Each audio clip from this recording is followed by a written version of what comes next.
Atenção! Começa agora uma teleaula de Ciências do Ensino Fundamental. Você vai assistir a teleaula de número 40. Bons estudos!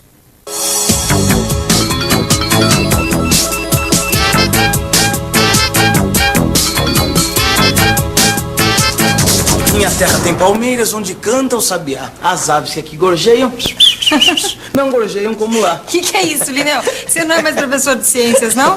Ou será que eu que entrei na teleaula de língua portuguesa? Não, que eu sei, ó, que minha terra tem palmeiras onde canta o sabiá. É um trecho da canção do exílio do Gonçalves Dias, não é? Isso mesmo. Então, eu vou usar a poesia que o Gonçalves Dias escreveu no século passado como mote, quer dizer, como tema, como gancho para a teleaula de ciências. Porque hoje a gente vai falar das matas do Brasil. Você vai ver o que está acontecendo com as florestas brasileiras. Vai conhecer vários tipos de matas, vai ser informado sobre os perigos do desmatamento e o que é preciso fazer para preservar as florestas. A nossa teleaula sobre as matas brasileiras está começando agora.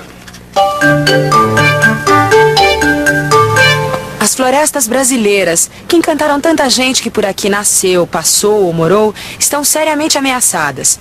No começo dessa teleaula, você ouviu os versos que Gonçalves Dias escreveu no século passado. Ouça agora o que outro poeta, Carlos Drummond de Andrade, escreveu em 1984. De cada 100 árvores antigas, restam 5 testemunhas acusando o incrível carrasco secular. Restam 5, não mais. Resta o fantasma da orgulhosa floresta primitiva. Você acha que 5 árvores em cada 100 é pouco? Então escute o que diz esse artigo de 1991. Hoje já não são 5, mas apenas 3 sobreviventes de cada 100 árvores primitivas. Desde a chegada do primeiro colonizador branco, a Mata Atlântica foi derrubada, explorada, queimada. Todo esse impressionante acervo natural de cores e formas chega a seu triste limite. Um momento em que não poderá mais sequer ser chamada de floresta. Impressionante, né? Você já deve ter ouvido falar da destruição das florestas no Brasil. A novidade é a rapidez com que isso acontece. Bom, Maria, quer ver? Dá uma olhada aqui nessa tabela, ó. Em 1850, existiam 80% das florestas brasileiras. Em 1907, isso aí já caiu para 58%. Nossa. Em 1935, só sobraram 26%. Em 1952, 18%. Em 1962, 13%. Em 1973, 8%. E se continuar do jeito que está, quando chegar no ano 2000, só vai sobrar 3% das florestas em todo o território brasileiro. Nossa, Lineu, mas o que aconteceu de 1850 para cá que fez com que as florestas fossem minguando desse jeito? Bom, para entender isso, vamos analisar primeiro aqui a Amazônia, quer ver? Dá uma olhadinha aqui. Só a parte da floresta amazônica que fica dentro do Brasil corresponde a 40% das florestas tropicais úmidas que ainda restam na Terra. Calcula-se que 12% da área total da floresta amazônica brasileira já esteja ocupada ou destruída. 12% da área destruída? Ah, Lineu, mas isso até parece pouco, né? Porque sobrou 88%. Acontece, Maria, que a riqueza da floresta amazônica está nas árvores e não no solo. Mas, Lineu, essa exuberância toda da vegetação só é possível se o solo for muito fértil, não é? Tipo assim, se plantando tudo dá. Aí que tá, Maria, isso é um engano. Porque, na verdade, o solo da Amazônia é pobre. E a única proteção que ele tem é a cobertura vegetal. Porque o ciclo de materiais na Amazônia é muito rápido. Quer ver? Olha só. As folhas caem, são decompostas rapidamente e os materiais restantes se concentram na camada superficial do solo. As raízes então se espalham nessa camada e aproveitam quase que totalmente os materiais em decomposição. Aposto que você não sabia disso, não é? A floresta amazônica está apoiada apenas na camada superficial do solo. E, no entanto, existem árvores de mais de 40 metros de altura. Já pensou? Uma árvore de 40 metros com raízes tão superficiais? Como será que ela para em pé? A resposta está aí nessa foto. Esses contrafortes são as raízes tabulares, verdadeiros muros que sustentam na base árvores com grande altura. Por isso, Maria, que a destruição de 12% da floresta não é pouca coisa. E o desmatamento é a maior ameaça para a Amazônia, não só porque inutiliza o solo, mas também porque desequilibra o clima. Sei, mas o que acontece com o solo e com o clima quando a floresta é derrubada? As primeiras chuvas lavam o solo e carregam a camada fina onde os materiais são encontrados. Não sobra nada para se fazer uma plantação. As nuvens se formam em cima das árvores com a evaporação das águas das folhas e se distribuem com os ventos. A chuva que cai é absorvida pelas árvores. Sem plantas, a chuva não é absorvida. Nada mais segura o solo que é carregado para os rios. Essa lama bloqueia os rios e causa enchentes. O calor aumenta. A luz do sol se reflete no solo sem vegetação como um espelho e a energia solar se perde. Dá para imaginar o que pode acontecer com a floresta daqui para frente, Maria? Vamos pensar um pouco? Vamos pensar um pouco. Se as plantas desaparecem, os animais que vivem das plantas desaparecem também. As fezes dos animais não fertilizam mais o solo. Os insetos e pássaros deixam de visitar as flores das árvores perto do local destruído. Sem essa visita, as árvores param de dar frutos e sementes. Assim, a tendência natural é que a floresta se transforme em deserto. Você deve estar pensando como eu pensei. Como é a sobrevivência das pessoas na floresta tropical? Esses povos da floresta podem nos ensinar alguma coisa. Eles derrubam e queimam áreas pequenas para suas plantações. Assim enriquece o solo para o plantio, mas dura pouco. Então o solo é abandonado antes de se esgotar e a floresta cresce de novo. E quem que são esses povos da floresta, Linneu? Bom, são os índios, né? São os ribeirinhos, que são os habitantes das margens dos rios, os seringueiros, que vivem da extração do látex para fazer borracha. Mas foi a partir dos anos 60 que a Amazônia começou a ser explorada em grande escala. Agora, os que exploram a floresta são os garimpeiros, os madeireiros e os grandes proprietários. Além de desmatarem grandes áreas que não se recuperam mais, eles provocam conflitos e, através da violência, da prostituição e das doenças que levam, acabam provocando a morte dos índios.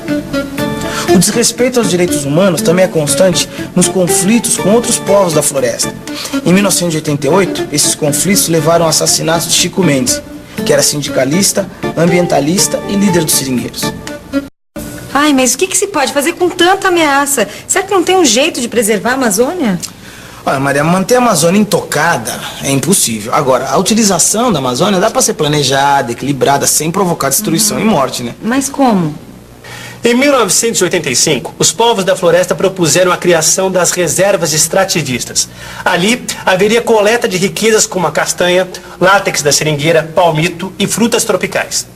Mas a mata, como um todo, seria conservada. Existem outras propostas ainda. Primeira, exploração apenas de árvores muito velhas em rodízio. Segunda, pastos restritos aos locais de várzea.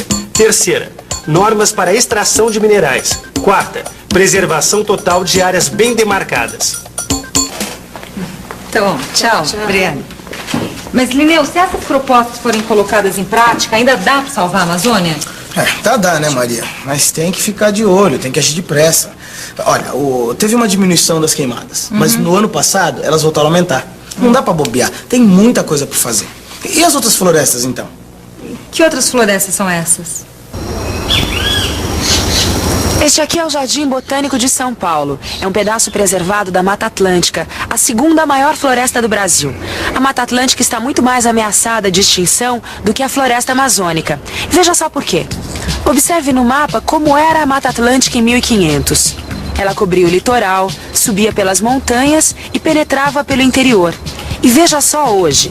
Reduzida às montanhas da Serra do Mar, no Rio de Janeiro, São Paulo, Paraná e Santa Catarina. No começo da colonização do Brasil, a Mata Atlântica foi derrubada para a fundação de cidades e extração de madeira, principalmente do famoso pau-brasil. Depois, a mata cedeu lugar para as plantações de cana-de-açúcar no Nordeste e de café em São Paulo e no Paraná. Hoje, o que sobrou é ameaçado pela extração de palmito e madeira. Além disso, na região das praias, o turismo vem sendo explorado sem planejamento. A mata é destruída pela abertura de estradas, loteamentos e construções. Bromélias, orquídeas e samambaias são tiradas sem dó da mata, para serem usadas em decoração. Puxa vida, eu aqui cuidando dessa bromélia sem saber que eu posso estar ajudando a destruir a Mata Atlântica. Maria, vem cá, ó. Vem dar uma olhadinha aqui no que eu mostrei para os meus alunos, olha. Essa daqui é a Mata Atlântica, na Serra do Mar, no estado de São Paulo. Ao contrário da Amazônia, que fica em terreno plano, a Mata Atlântica ocupa principalmente a Serra do Mar. Aqui fica Cubatão, o maior centro petroquímico do país. A poluição do ar destruiu a mata das encostas da serra. Com isso, os morros deslizam, provocando avalanches, destruição e inundação. Quer dizer que tudo que acontece com a Mata Atlântica na serra tem influência no litoral. Isso. Ó, por exemplo, as árvores da mata diminuem o calor do litoral. Os manguezais e restingas também dependem dos rios que desagam no mar para sobreviver. Sem as árvores e com os deslizamentos, os rios podem ser soterrados e morrer. Não são só os rios que morrem com a destruição da Mata Atlântica. Ela também possui uma variedade imensa de tipos de animais e plantas. Aves como a biguatinga e o gavião-pato, o veado campeiro e o bugio, um dos maiores macacos do continente, correm o risco de desaparecer se a Mata Atlântica continuar a ser destruída. Com tudo isso acontecendo, não existe outra proposta a não ser a preservação total do pouco da mata que ainda resta e o desenvolvimento de áreas de recuperação. É importante que cada um de nós pense na riqueza que as matas brasileiras representam. A preservação do ambiente não é só uma preocupação dos militantes naturalistas, não. É bom ficar esperto e lembrar que destruir as matas significa perder qualidade de vida e dinheiro. Minha terra tem palmeiras onde canta o sabiá. Você sabe que eu nunca tinha pensado que a Mata Atlântica fosse tão importante assim? É porque a gente sempre ouve falar só da Amazônia, né? Pois é. Agora dá até pra comparar as duas matas.